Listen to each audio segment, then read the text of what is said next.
Seperti masalah ketek.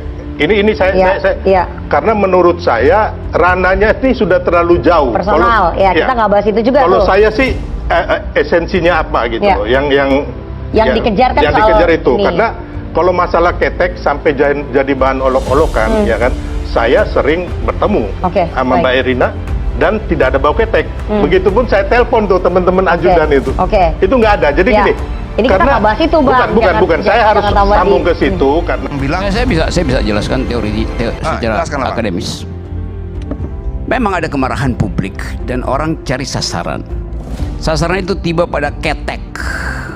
Pertanyaannya, itu ketek personal atau ketek dinasti? Itu soalnya tuh. Orang nggak peduli. Jadi kita mesti anggap bahwa keteknya anak Pak Jokowi juga keteknya Jokowi, melekat di situ. Bukan lagi tubuh personal yang disasar, tapi tubuh dinastinya tuh. Tubuh politik Jokowi. Kaisang bagian dari tubuh politik Jokowi. Istri Kaisang bagian tubuh politik Jokowi. Itu yang terjadi. Sama ketika Louis XVI itu permaisurinya Marie Antoinette itu diolok-olok karena mandi terus dengan parfum, dengan mandi susu 3 kali sehari karena bau ketek tuh. Yang disasar bukan tubuh Marie Antoinette, tapi tubuh istana yang menghambur-hamburkan uang dengan akibat Prancis harusnya bangkrut karena mesti membiayai gaya hidup dari Marie Antoinette. Dan itu yang menyebabkan revolusi Prancis. Pengamat politik Rocky Gerung memberikan paparannya soal ketek. Memang baru-baru ini nama Erina Gudono trending di X dalam beberapa hari terakhir bersama frasa bau ketek oligarki. Istri Kaisang Pangarep itu disebut memiliki ketiak dengan aroma tidak sedap. Gunjingan terkait bau badan Erina Gudono bermula dari cuitan seorang warganet yang mengaku diberitahu oleh teman kuliah. Muncul cuitan-cuitan lain yang mengkonfirmasi bahwa ketek Erina memang bau. Menantu Presiden Jokowi sontak menjadi bahan olok-olok warga Indonesia di media sosial. Hal itulah yang membuat politisi PDIP Adiana Pitupulu membahasnya dalam dialog di iNews TV. Gini ya. Dulu saya mencatat berapa aset Citra Manggala Nusantara Persada, berapa asetnya ini segala macam, berapa tanah yang diambil segala macam. Sekarang mereka sudah tidak lagi berbicara soal itu. Apapun bisa menjadi representasi ketidaksukaan mereka. Apa? Ketek. Saya bilang, ini ada apa dengan generasi kita? Tapi mau setuju tidak setuju, yuk kita lihat ada bahaya besar di sana bahwa tingkat batas kesabaran mereka hampir selesai. Ia mengaku sempat tidak percaya dengan bahasan anak muda sekarang ini yang ingin mengkritik pemerintah dengan membahas ketek Erina Gudono. Namun Rocky Gerung memberikan penjelasan ketek secara akademis. Ia lalu mengatakan jika ketek yang dibahas di media sosial bukanlah ketek pribadi Erina Gudono, tapi ketek yang dibahas adalah ketek dinasti. Hal itu sama halnya dengan revolusi di Perancis yang diawali dengan gaya hidup para pejabatnya. Demikian juga Imelda Marcos. Imelda Marcos bukan Imelda Marcosnya yang disasar, tapi sepatu Imelda Marcos yang dipakai duit negara. Demikian juga ya ribuan itu. Siapa lagi itu? Don't Cry For Me Argentina, Evita Peron, sama aja. Jadi tubuh yang disasar sekarang bukan tubuh pribadi, tapi tubuh publik. Itu intinya. Jadi kalau di impeach, ya impeachable pasti itu. Suatu waktu bulan April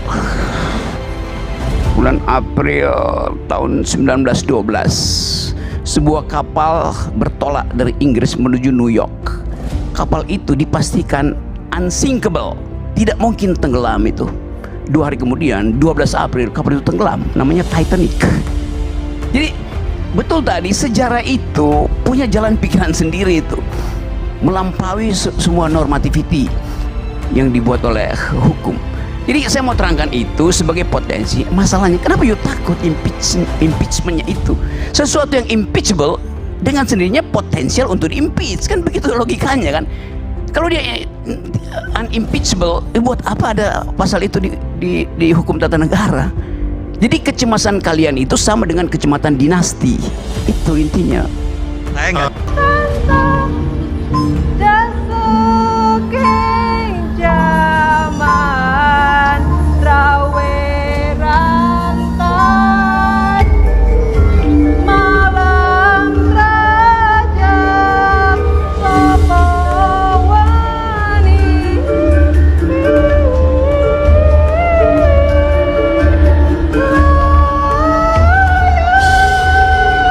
menyerukan untuk seluruh kader PSI pakai deodoran.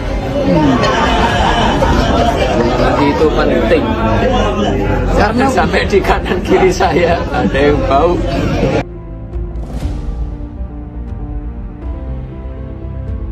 Rizky Bilar diduga menyindir anak bungsu sekaligus menantu Presiden Jokowi, Kaisang Pangarep dan Erina Gudono melalui sebuah cuitan di X pada Jumat kemarin.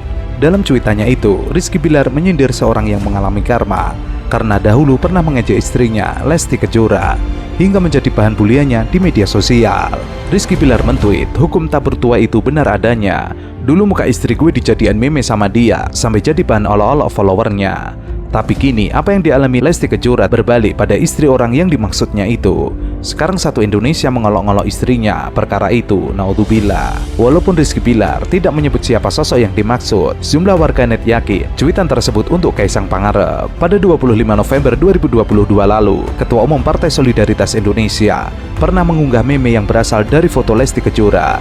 Dalam meme tersebut, wajah asli Lesti Kejora diganti dengan wajah seorang laki-laki berkumis dan berkacamata, sedang tersenyum lebar hingga giginya nampak. Saat itu Kaisang menuliskan, maaf tadi lagi meeting, jadi nggak bisa share meme, mari kita lanjut. Seketika, cuitan adik Gibran Rakabuming Raka itu penuh dengan gambar meme Lesti Kejora yang lain. Kini justru Erina Gudono yang sedang dihujat publik lantaran disebut bau ketek. Hal ini pun dikonfirmasi oleh runner-up Putri Indonesia DIY 2022, Shania Hamdun. Kaisang itu menggunakan uang 8, kira-kira hampir 8,8 miliar untuk pergi ke Philadelphia dari Halim Perdana memakai private jet. Jadi terlihat di situ bagaimana anak-anak muda ini mulai mengolok-olok bahwa ternyata di tengah-tengah keributan soal konstitusi, anak muda yang lain itu pergi ke lalu berfoto-foto di Rodeo Street itu yang isinya adalah barang-barang mewah di situ, dan mulai dianalisis bahwa ternyata dia, Kaisang ini, pergi memakai jet Gulfstream itu, yang kalau harga sewanya itu dari Halim sampai ke Amerika itu 8,9 miliar. Bayangkan coba.